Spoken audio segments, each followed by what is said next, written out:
I'd like to say a very big thank you to Rashid of Bristol Sweetmart for giving me the time to sit down with you today. Thank you very much for interviewing us today. Rashid, you guys are a fixture of Bristol, especially in the BME community. But for anyone who doesn't know about Bristol Sweetmart, can you give me a very brief intro? Sure. It was founded by my late father and the help of my mother in 1978. We're originally refugees from Uganda, and we've been here in UK since 1972. The business was founded in 1978 by my late father, and it's a family-run business, and we have nearly 50 people altogether with family working here. So, we're here today to talk about COVID-19 and the effects on the business and the community in Easton here in Bristol. Like I said, you guys are a fixture of your community here. How have you felt the impact of COVID-19 on Bristol Sweetmarts? We've been a little bit fortunate that we were able to trade because being a food business, we've had to make changes to the business because obviously certain lines, have changed. We are adapting to the new challenges that we're against. You've got safety for the customer, safety for our staff as well. And the thing is, there's a lot of unknown in what's gone on. I don't think there's any textbook that we can go by.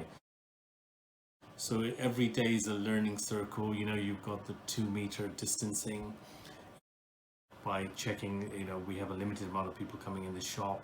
Obviously, you've got hand sanitizers, which sanitizing all the baskets. We're making sure we've got screens for our staff, masks, gloves, and the list is endless for what's things. Some things are getting difficult to get, but we have managed to be sourcing. The other issues we have, obviously, once people come into your shop, then you can't micromanage them. So we're hoping that people understand themselves to keep the 2 meter distances. Those are some of the challenges we are experiencing.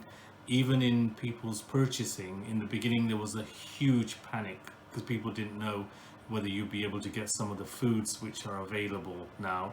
And there has been some shortages because of panic buying, I think. And I think some suppliers, although we've been quite fortunate, have tried to cash in on it, and that's really, really bad. And we've got to a stage where we found suppliers that we were desperate to get goods, and we did, and we felt it wasn't a fair price. Slowly we are actually slowly making changes and pulling away from those suppliers, which have made it very difficult because it's not fair. People are going through such a difficult time, and money is going to be short, people's jobs insecurity. There's a lot of challenges, and I think we've got a long way to go. Hopefully, once a vaccine is found, I don't think we're going to have a quick fix in getting the economy back and other things as well. So, in terms of, we're talking a little bit about the precautions you're taking and sort of the steps and guidelines you're putting in for your shoppers. Is this an initiative you guys took on yourself, or did you find government guidelines very useful? I think the government has put certain things, but you're left on your own to try and source the things. It hasn't been easy because of the lockdown. If you're trying to get the markings to go onto the floor, it's only online, and then only certain people have the basics. You can't. Your everyday trading has been difficult with people who we've been able to getting stuff as well has been difficult. We were very fortunate that our builder, who managed to get us the screens in time. Other things, we are being educated by even the general public, by our customers, who say, look, there's a concern here, and we take that on, as a very, very sort of serious matter, and make sure that we try to get things right. But I don't think, there are things that even the government don't know yet, how the depth of this problem is.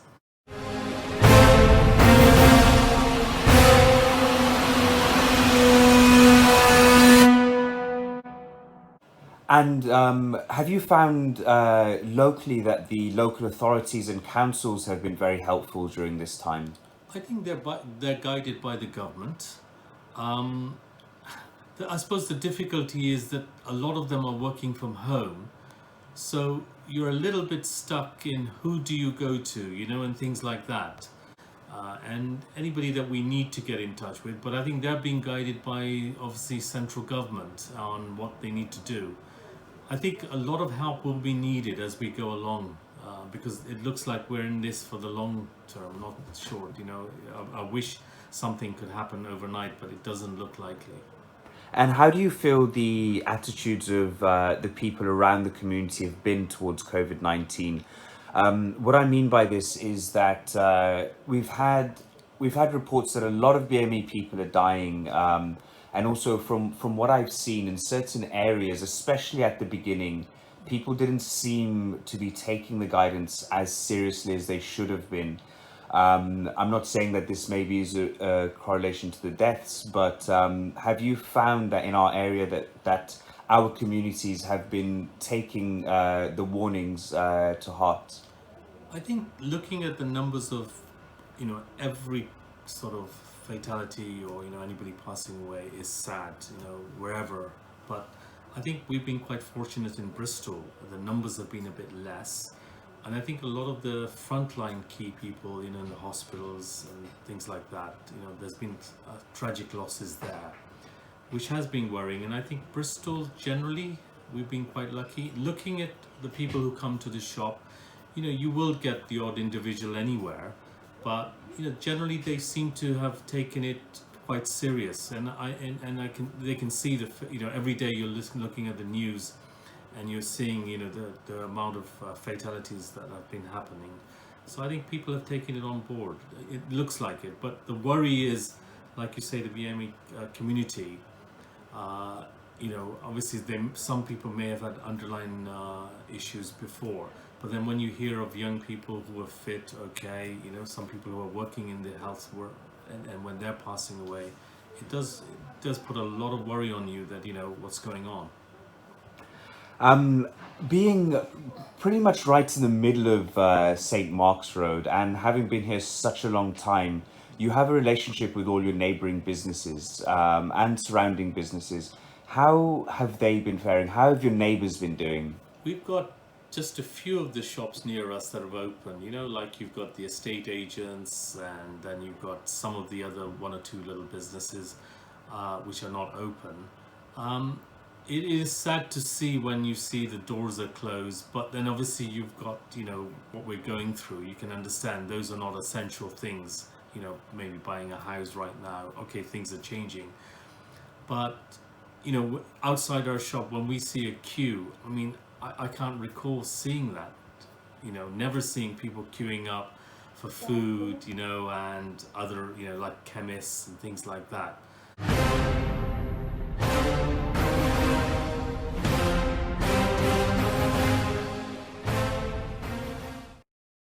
And I think people are being cautious, and they're being careful, and that's important.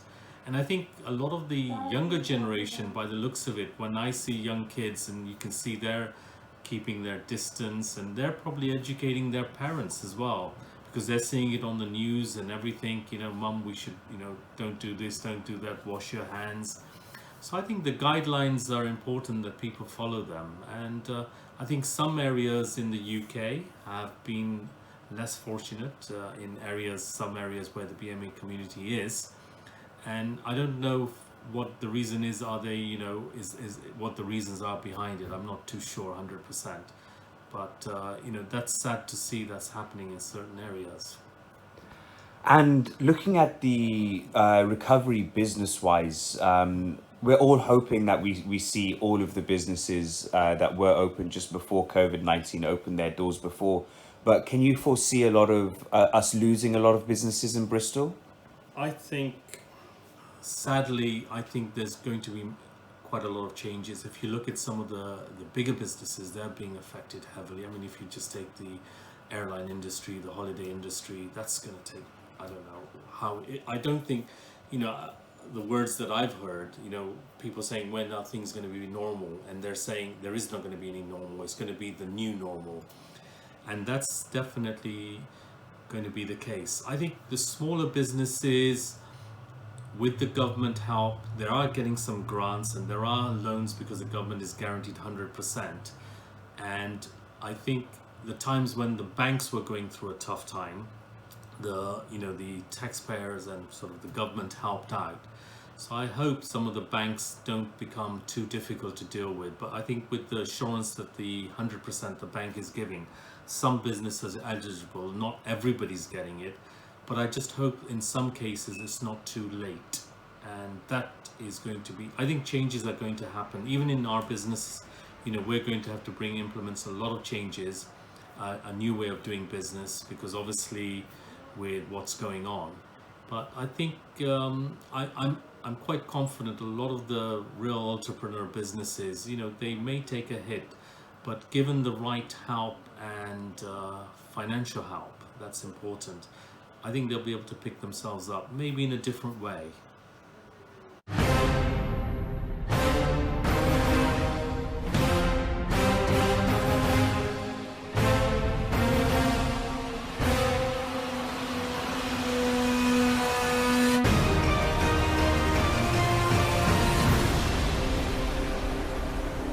Rashid, I'd like to thank you so much for the time again. We're getting close to the end of our interview for today. And just before we started, we were just having a conversation, and I wanted to end with a few more positives, because the world is going to change now after COVID-19. But I think we have an opportunity to pick what that change is. A better world is possible. This is something, I'm not sure who's doing this around Bristol, but there's been someone going around taking old bed sheets and hanging them on all the bridges and saying a better world is possible. For me, that's really inspirational, and I think there's a better way to do things, and this might have been our reset button. How do you feel about that? I think definitely change has to be for the better. We're going through something that we've never been through. I think the humanity side of things has to really come out in all of us, and we should appreciate what one has. There's a lot of people which are less fortunate than we are, and if you look at the other parts of the world, people are going to go through some real tough times. We're quite lucky being in a place like UK. We've got some sort of shelter, some sort of help, and I think we need to definitely all have you're 100% right in wake up call or a reset button, whatever one calls it.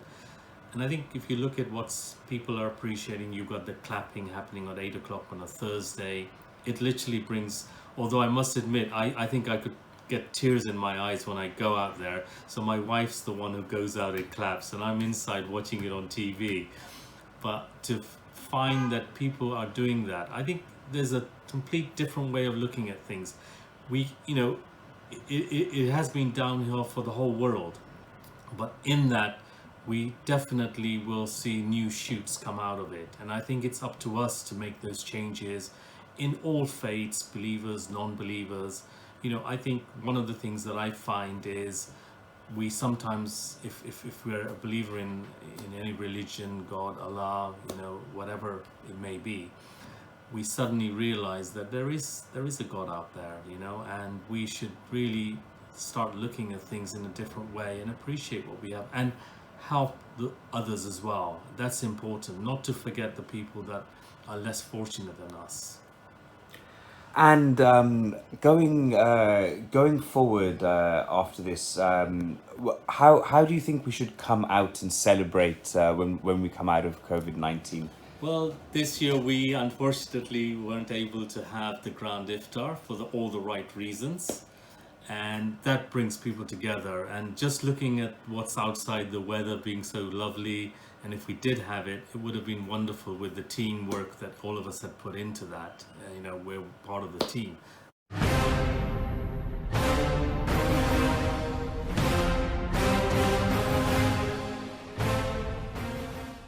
But I think we need to, hopefully once things are all good and obviously a vaccine and things are safe, we definitely need to sort of look at and appreciate all faiths and every humanity and every person that we can, whatever we can reach out to.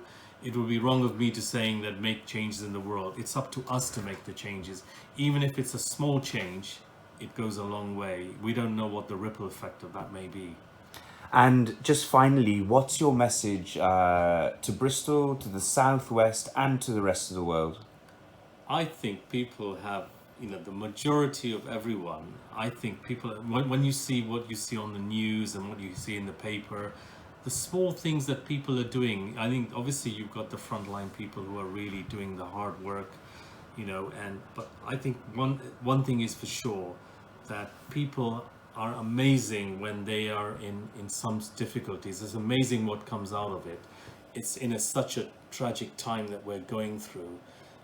It's amazing what people are doing for each other, helping out, reaching out, and that's amazing. Even if you're talking about grandparents who don't have anybody, they're having adopted grandchildren who are making from a young child, and if we can put that seed into them, what difference they'll make for the future is amazing. Thank you so much for your time, Thank you. and thank you so much to the Bristol Sweetmart for all of your support through our Southwest Food Bank appeal supported by MTM Awards. As per usual, you guys have always got our back, and we've got you as well. Good. Stay safe, and we'll catch up soon. Sure. Thanks. Look after yourself, everybody.